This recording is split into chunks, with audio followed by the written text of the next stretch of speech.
Good evening. That film of the Battle of Amman is the first to come out of the Jordanian capital since the fighting began 7 days ago. It was flown out today by one of our two reporters in the city, Keith Hatfield, and we'll be showing you much more of it in just a moment. But first, the headlines on today's fighting. King Hussein has claimed that his forces in the north have given the Syrians a bloody nose, and the towns of Erbil and Ramta are said to be in royalist hands. His commander-in-chief, Field Marshal Majali, says that the Syrians have retreated in disorder back into Syria, and his forces now hold the vital crossroads south of Ramta, the key to the guerrilla supply route to Amman. Majali's claim is supported by Israeli observers and by Sandy Gall, who's in Syria. He saw the Syrian-based tanks pulling back. But earlier, the guerrillas claimed a major victory at Ajloun, and they said it was one of the fiercest in the campaign. Well, that's the situation in the north. But in Amman itself, the position seems to be this. Guerrilla snipers are still holding out in the old center of the town, with the army using artillery and tanks to blast them out. But the main fighting in the past 24 hours has been in the two refugee camps, Jebel Hussein and Jebel Huadat. The army have been pouring mortar fire into the camps, which are heavily defended by the guerrillas. And the guerrillas say the Jordanians are destroying every inch of the Hussein refugee camp. So that's the overall battle situation tonight, the sixth night of the fight for Amman, a battle which has left the city in a state of ruin, death and starvation. A battle which has swirled around the Intercontinental Hotel, perched on one of the 7 hills of Amman. And trapped inside were 100 journalists. If they looked out of the windows, they were shot at by both sides. Even so, ITN's 2 film crews managed to film this report by Michael Nicholson and Keith Hatfield. The firing started at exactly 10 to 5 this morning, just as Amman was waking up to the first day of its proposed general strike. Earlier on, the guerrillas moved in their heavy armory, their B-40s and B-20 rockets, and their heavy machine guns. And a few moments ago, from the hills close to the Royal Palace, the Royal Jordanian Army began firing its artillery into the center of Amman.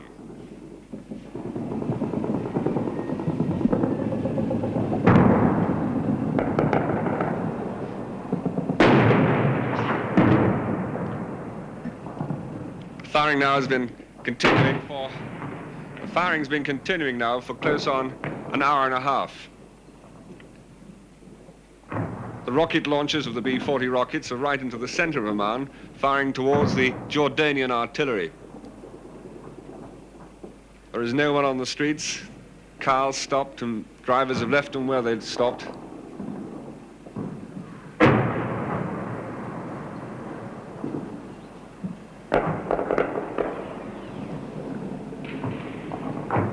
You can hear the whistles of the B-20s pass over the hotel. There goes another. And from the center of Amman, right under the sun, smoke is beginning to rise from the explosions.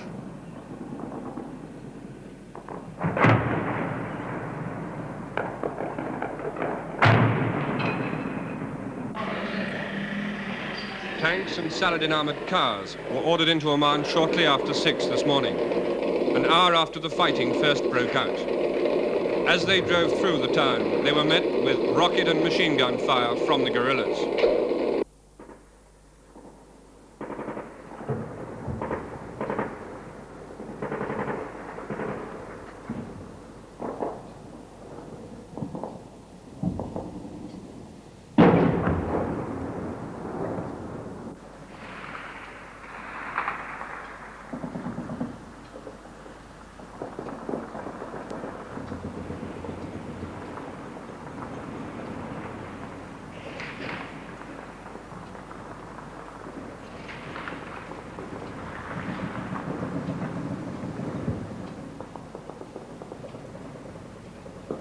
Despite the gunfire, the only visible sign of the guerrillas was as they moved from house to house, carrying their wounded with them.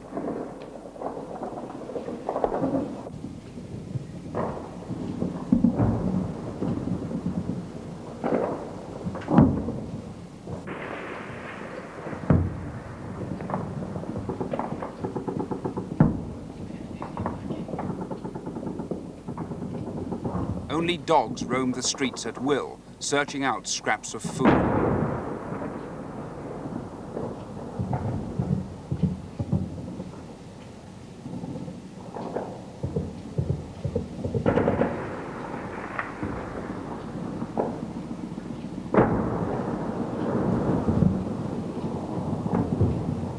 guerrillas operated mainly in small groups, carrying their rockets and ammunition with them, trying to escape the massive army firepower.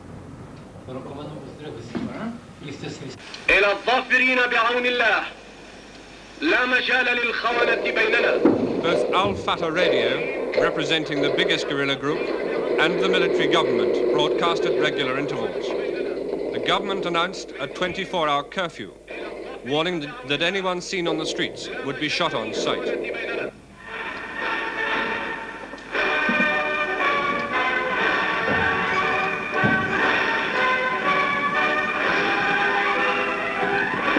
It also warned that if firing was seen coming from any house, the tanks would demolish it and the houses on both sides. The threat was carried out.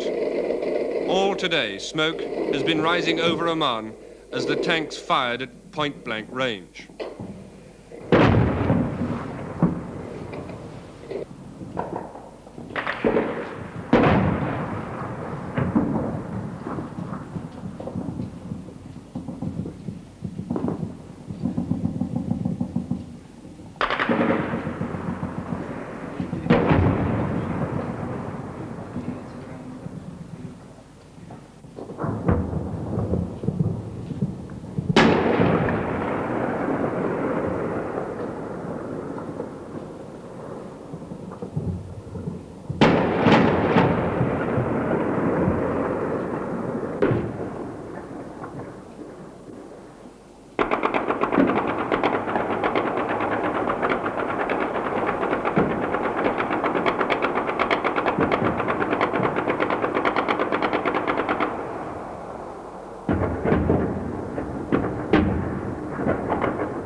The guerrillas' main fuel supply was hit, and so were two of their camps nearby.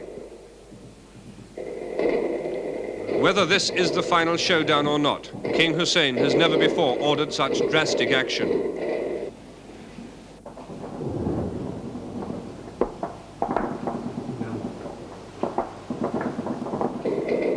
Much of the fighting was centered near the embassies and around the Intercontinental Hotel where we stayed.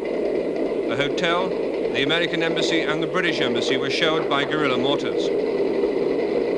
A Swedish cameraman filming from a balcony was wounded in the leg by sniper fire. He lay in the corridor for at least 3 hours. Then he was taken unconscious away by an ambulance of the Jordanian army to hospital for immediate treatment. Downstairs in the basement, hotel guests, including a mother and her child, sheltered from the mortar and machine gun fire.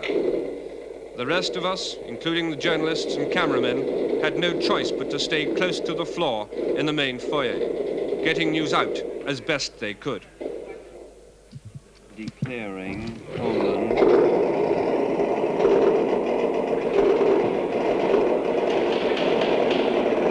we are waiting for orders, unquote. At 2:45 in the afternoon, the guerrillas began a new attack on the Jordanian troops surrounding us.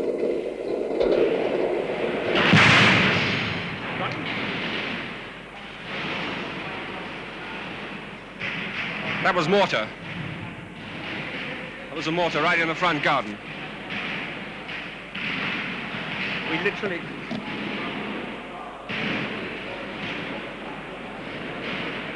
We literally cannot move in this ground. We're caught in between crossfire, the Federine on the back of the hotel and to the left,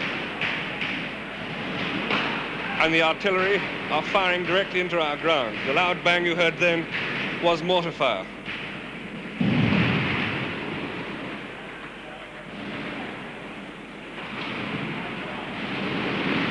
Okay, let's clear out.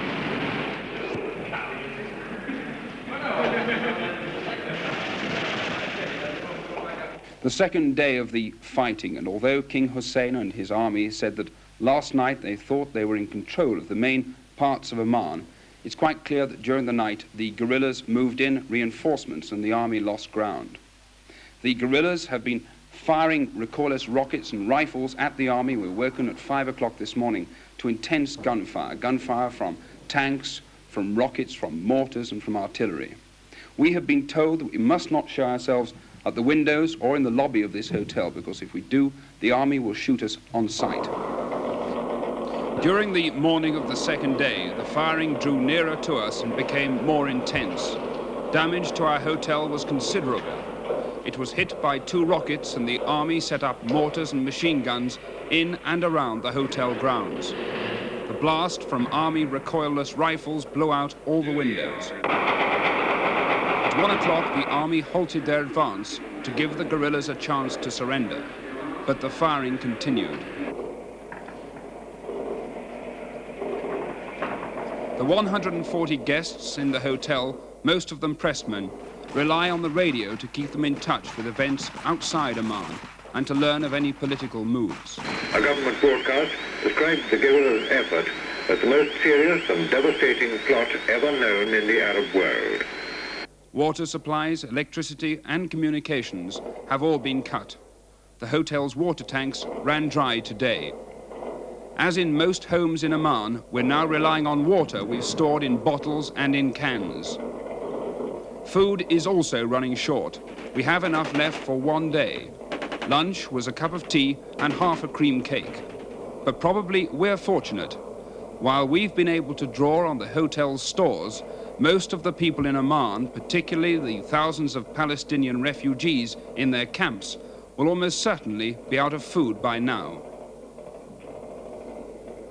Tonight we can still hear the sound of firing in Amman, but we've all been moved down into the basement of the hotel here. An army major has just been in to tell us that he will do all he can to protect us, but that he thinks the fighting will go on for at least another 3 days. Tomorrow the army will be moving into the center of Amman to try and flush out the guerrillas who are hiding in the alleyways and the houses there. The time is now 9 o'clock on Friday the 18th. Keith Hatfield, News at 10, Amman. The Battle of Amman, the battle that's still going on. Our reporters, Michael Nicholson and Keith Hatfield, the cameramen, Paul Carlton and Felix Yaxis, the sound recordists, Brian Irwin and Andreas Mavris. Nicholson and Carlton have stayed on to see the outcome of the Civil War. What was the situation like in Amman when Keith Hatfield flew out this morning? Keith, first of all, how did you manage to get out of Amman with your film?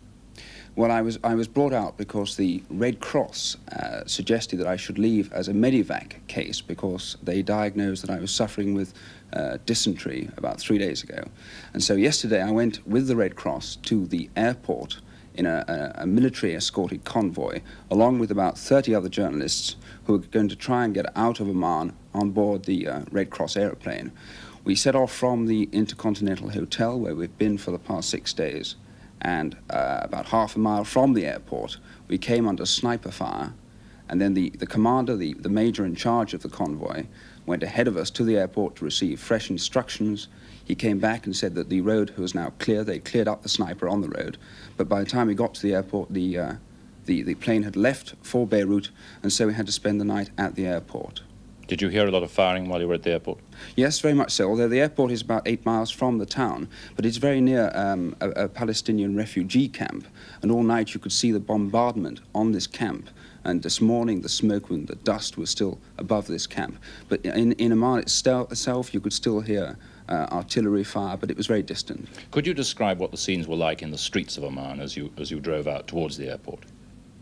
Well, it's incredible the firepower that the Jordanian army must have had in Amman, because as you drove along the streets, there were piles upon piles of cartridge cases and empty spent shell cases from recoilless rockets. I didn't see a single house that was not touched by shells or bullets until you got very near the airport, where the houses bore white flags and loyal flags. But in Amman itself, nearly every house was either burnt out or peppered with shells and bullets. And presumably casualties in the streets? Yes, no evidence. I didn't see any evidence of casualties. The Red Cross have been around the streets of Amman during the times that the curfew was lifted, But when we went up there this morning, there was certainly no sign of casualties. But there must be thousands upon thousands of casualties. Looking from the hotel into the town, into the built-up areas of the town, into the areas where the camps are, any area that sustains the barrage of artillery and mortar and rocket attacks that these areas have, then there must be thousands of people hurt. The estimate in Amman today was 20,000 dead and injured in Jordan. I wouldn't be prepared to disagree with that. Now, during the fighting, you were holed up in the Intercontinental Hotel. What was life like for you and the other correspondents there? Well, it gave me dysentery, for one thing. It was pretty grim. We had enough food in the hotel stores to give us meals of water and rice each day. We had a cup of tea in the morning, which was an absolute luxury. We were told by the army after the second day that any person showing themselves outside the hotel, either in their rooms or on the balconies, will be shot on sight. A Russian cameraman has been shot dead. A Swedish cameraman has been shot through the leg, and that was the situation. We were kept, therefore, pinned down in our corridors and in the basement of the hotel. I did try one day to sleep in my room.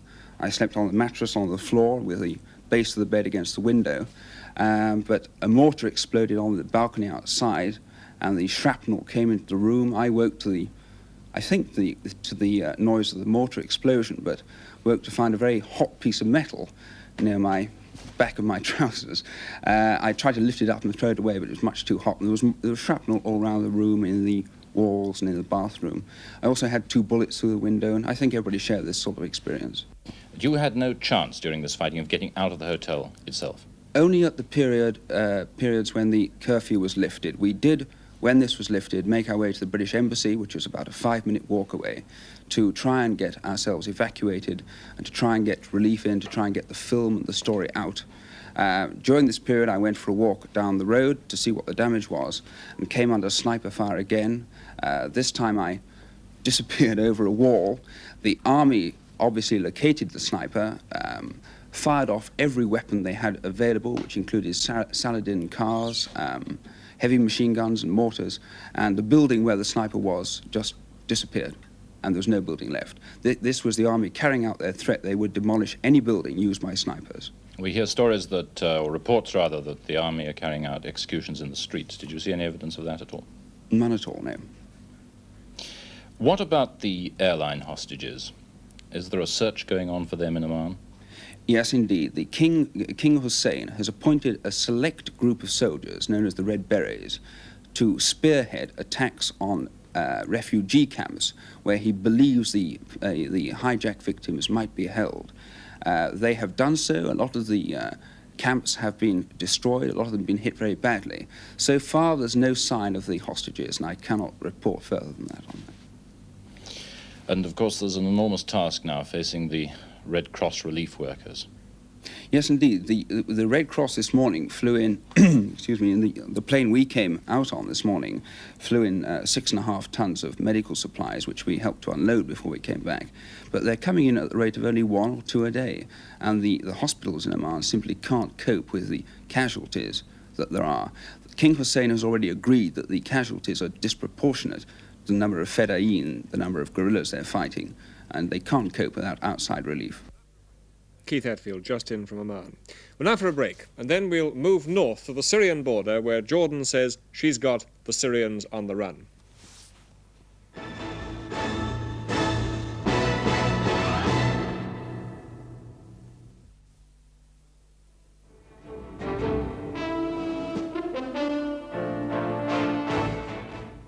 Despite tonight's claim by the Jordanian Army Chief Field Marshal Majali that his tanks have routed the guerrillas in the north and sent the Syrian invaders back across the border, there's still heavy fighting going on around Irbid and Ramtha. Eyewitnesses said that as the Syrian tanks began to draw back, Jordanian Hunter jets bombed them with TNT and blasted them with napalm. The Jordanians claim to have knocked out 150 Syrian tanks. That's half the force that invaded Jordan. They say all the rest have retreated across the border. The Jordanians are fighting for the 2 vital towns near the Syrian border, Irbid and Ramtha, and the supply route from Syria to Amman that runs between them. During the past few days, the Jordanian Army's 40th Armoured Brigade of 150 tanks in all has been gradually massing, ready for today's big attack. Every tank that could be spared from the Amman area was sent up. This was to be and has been the biggest offensive of the 6 days the Civil War's been going on.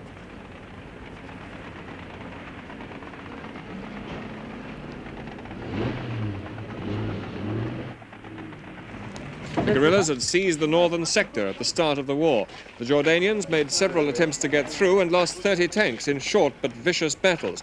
But at 11 o'clock this morning, they began their first massive assault, and the latest reports say they've driven the guerrillas back just 6 miles.